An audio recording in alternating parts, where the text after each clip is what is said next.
from Arkansas's streaming leader, this is THV 11 News at 6. On air and on your devices, hello. Thanks for joining us tonight at 6. I'm Rolly Hoyt. And I'm Brooke Buckner. It's a nice night here in Central Arkansas.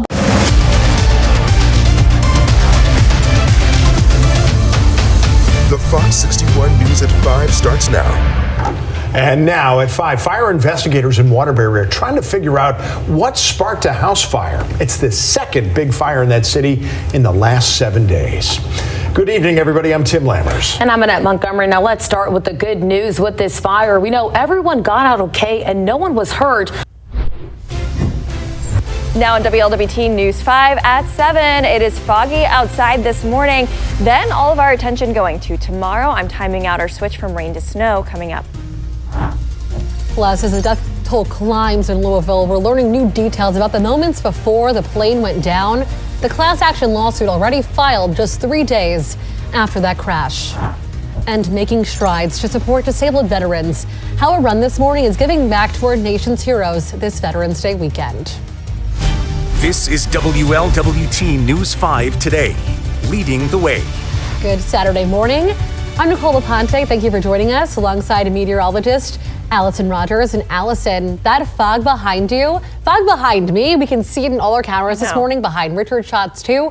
There's going to be some visibility issues if you're driving this morning. From the combined newsrooms in Eugene, Roseburg, and Coos Bay, KVAL News at 6 starts now. The government shutdown is now stretching into day 39. It's the longest on record. On Friday, the Senate failed to pass a bill that would pay federal workers who have to show up for work during the shutdown.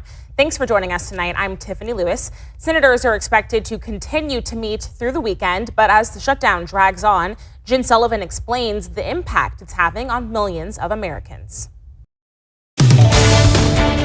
Coming up next, air travelers are caught in the fallout from the government shutdown. We have the latest. Plus, the effort to help thousands in our area affected by federal food aid cutbacks. I mean, literally anything helps right now, and you never know what that's going to do for someone's day. And a film festival returns to our area, bringing movies and filmmakers from around the world. The Center County Report starts now.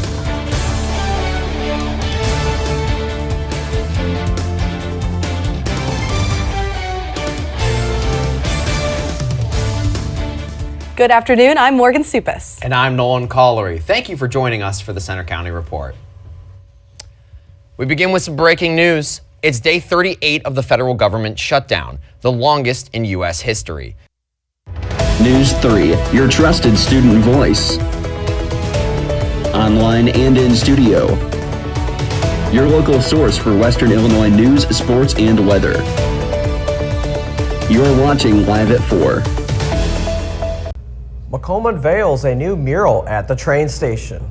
Flu season is back in town. Big Brothers Big Sisters host bowl for kids' sake.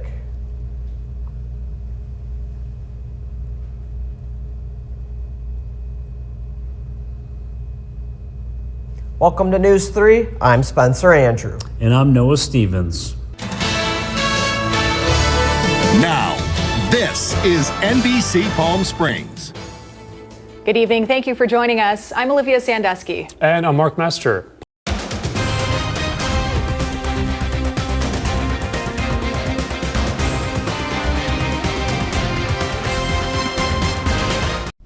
Follow us on Facebook at WBKO TV.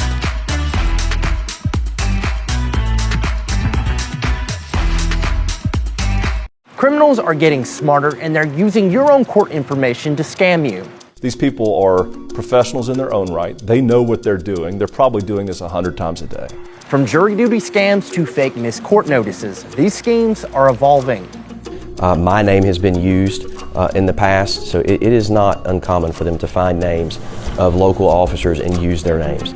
And now they're using real case numbers pulled from public records. This is Sergeant Sean Franklin here at the Buncombe County Sheriff Office. This is Lieutenant Coble with the Buncombe County Sheriff Office. Those are the kind of phone calls that are dangerous and make me, concerned for our general public falling prey to something like that. That's convincing. Victims have lost thousands, and recovering that money is nearly impossible. It's technology right now. There's a portal, there's a website. You click in, News 13 talks to local law enforcement about how to spot the signs before you become the next victim and the steps you can take to protect yourself. Wednesday at 6 on News 13. First Alert Chief Meteorologist Wes Wyatt. We have a First Alert weather day for sub-freezing temperatures. We'll talk about some of the coldest air of the season and if we'll see a few snow flurries tonight. That's coming up. And we're on your side with how you can prepare your home for this week's first freeze and the tips you can keep handy as we head into the winter months. And as the government shutdown continues, we talk about the lasting mental health impacts and what you can do to combat those feelings. Plus, another Alabama college getting rid of its head coach. What's next for the school? Live on your side. First at 9 starts right now. Thanks for joining us tonight with the first freeze of the season heading our way this week. Your First Alert weather team declaring Monday and Tuesday as First Alert weather days. Already a cold one out there. Chief Meteorologist Wes Wyatt joining us now. Wes, we're going to need a big coat in the morning. Yeah, that's right. That temperature's been dropping in a hurry tonight. You could tell it really started to fall during the afternoon. That's that second surge.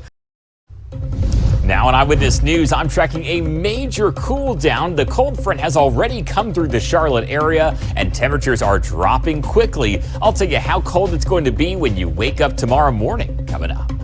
Also, a family grieving a man killed inside a Charlotte warehouse. One of 3 victims, police say, are tied to the same suspect. I know he thought about her at the very last minute. Tonight, the family shares what their loved one's final thoughts likely were and how they'll honor his legacy. Plus, a tough loss at home for the Panthers after last week's upset win. Channel 9 takes you into the locker room to hear from the Stars on defense. And an end to the longest federal government shutdown in U.S. history could be in sight. The first step lawmakers are taking right now on Capitol Hill. Eyewitness News at 10 starts right now. And we start with a vote on Capitol Hill. Thank you so much for joining us. I'm Jonathan Lowe. I'm Hannah Getz. The vote is a procedural one. It would clear the way for the Senate to begin debate on a spending bill to fund government operations. But it does indicate that some Democrats may be willing to move past a battle over health care subsidies for now. ABC's Allison Cossack breaks down what's next on Capitol Hill for thousands of federal workers and families across America. A very strong cold front moving through the region right now. We've been seeing rain, thunderstorms, now a huge blast of cold air. Temperatures are about to crash. We'll tell you how cold it's going to get and where we could actually see some snowflakes. A teen is robbed and stabbed at the Towson Town Center. The culprits allegedly other teens. What shoppers are saying about this latest act of violence. And how John Harbaugh is reacting to the Ravens' 3rd straight win in their Week 10 matchup today in Minnesota. Live from WBFF in Baltimore, this is Fox 45 News at 10.